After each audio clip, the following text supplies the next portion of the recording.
La conversion en bio, la ruralité, on continue d'en parler avec mon invité Pierre-Antoine Landel. Bonjour. Bonjour. Vous êtes enseignant-chercheur à l'Université Grenoble-Alpes. Alors ce sont en effet des thématiques sur lesquelles vous avez travaillé, notamment la conversion en bio. Vous avez suivi cela dans la Drôme dans les années 90. Aujourd'hui on est en 2017. Et on voit encore des difficultés pour ces agriculteurs qui décident de faire cette conversion en bio. Ils sont dans des situations parfois vraiment très compliquées. Et pourtant, il y a presque 20 ans qui se sont écoulés. On a l'impression que ça n'a pas vraiment évolué, que les aides ne sont pas là. Comment ça se fait ? C'est une histoire qui a commencé dans la montagne. Et ça n'a pas du tout commencé dans la plaine. Et ça a commencé avec des néo-ruraux, des nouveaux habitants qui arrivaient souvent de Hollande ou de Suisse et qui ont détecté une qualité extraordinaire de ces montagnes, c'était la richesse justement de la biodiversité des plantes. Et ils ont tout de suite vu qu'il y avait des produits nouveaux à inventer pour les nouveaux marchés, de l'aromatothérapie, les soins avec les plantes qui commençaient à avoir un grand boom.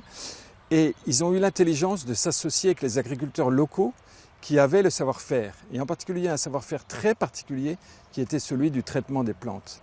Et ensemble, ils ont fait des coopératives, ils ont fait des groupements, et ils ont vu qu'il fallait passer toute l'exploitation en bio. Il ne fallait pas passer que les plantes, ça c'était interdit à l'époque. Il fallait passer aussi la vigne, il fallait passer les céréales, il fallait passer tout.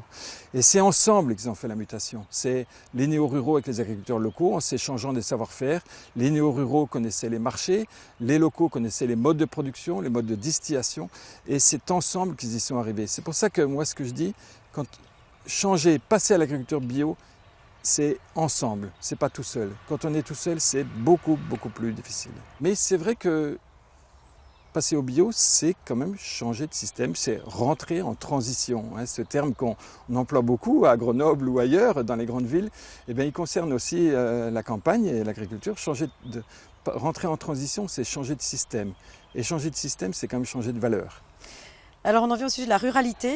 Là aussi on a vu dans le reportage qu'il y a une réelle volonté de la part de certains habitants de faire vivre finalement ces territoires parfois isolés, enclavés, notamment en Auvergne. Et pourtant on a aussi le sentiment que la fracture entre les territoires ruraux et les grandes agglomérations ne cesse de grandir finalement.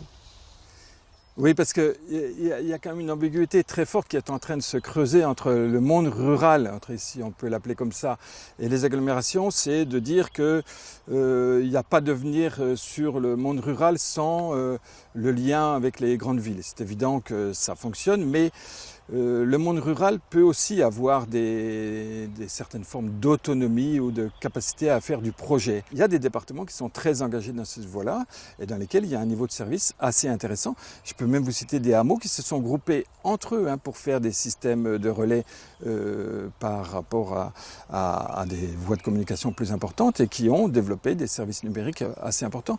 Dans les espaces ruraux, vous trouvez des centres de coworking, comme en ville, comme au centre-ville, avec des sites où les gens se rencontrent pour créer ensemble, pour essayer de développer ensemble l'avenir. Par exemple, l'Université Grenoble-Alpes a une antenne dans le sud de l'Ardèche qui s'appelle le Sermozem, dans un tout petit village, Mirabel, où il n'y a plus d'école primaire mais où passent des thèses, et où il y a le premier Fab Lab rural d'université où l'enjeu c'est de faire rencontrer à la fois des chercheurs, des enseignants, mais aussi des acteurs du monde rural pour essayer d'inventer l'avenir. L'avenir du monde rural, il est simple, c'est comme partout.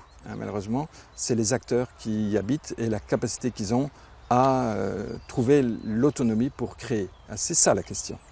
Merci beaucoup, Pierre-Antoine Landel, d'avoir répondu à nos questions. Merci beaucoup.